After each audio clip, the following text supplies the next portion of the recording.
माघ मास का महात्म्य 6वां अध्याय। पूर्व समय में सतयुग के उत्तम निषेध नामक नगर में हेमकुंडल नाम वाला कुबेर के सहित धनी वेश्य रहता था, जो कुलीन, अच्छे काम करने वाला, देवता अग्नि और ब्राह्मण की पूजा करने वाला, खेती का काम करता था।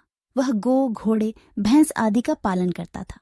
दूध, दही, छाछ, गोबर, घास, गुड़, चौजी आदि अनेक वस्तु बेचा करता था, जिससे उसने बहुत सा धन इकट्ठा कर लिया था। जब वह बूढ़ा हो गया तो मृत्यु को निकट समझकर उसने धर्म के कार्य करने प्रारंभ कर दिए। भगवान विष्णु का मंदिर बनवाया, कुआं, तालाब, बावड़ी, आम, पीपल आदि वृक्ष के तथा सुंदर बाग बगीचे लगवाए। सूर्योदय से सूर्यास्त तक वह दान करता।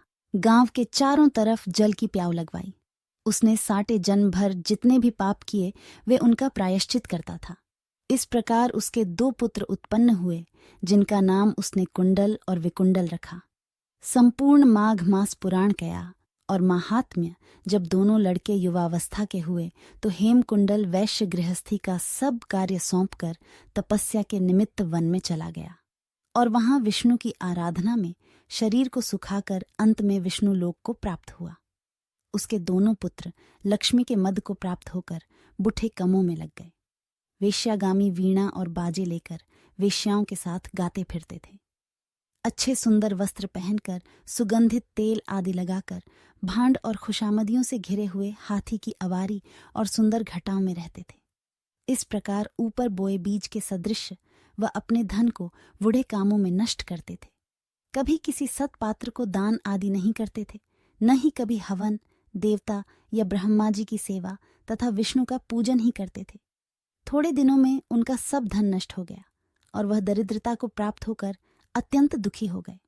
भाई, जन सेवक, उपजीवी सब इनको छोड़कर चले गए। तब इन्होंने छोटी आदि करना आरंभ कर दिया और राजा के भय से नगर को छोड़कर डाकुओं के साथ वन में रहने लगे और वहां अपने तीक्ष्ण बाणों से वन के पक्षी, हिरण आदि पशु तथा हिंसक जीवों को मारकर खाने लगे।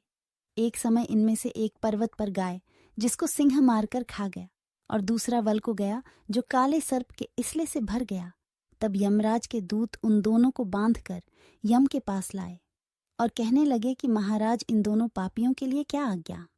अगर आप इस चैनल पर नए हैं तो चैनल को सब्सक्राइब करें और हमारे इस परिवार का हिस्सा बने। धन्यवाद।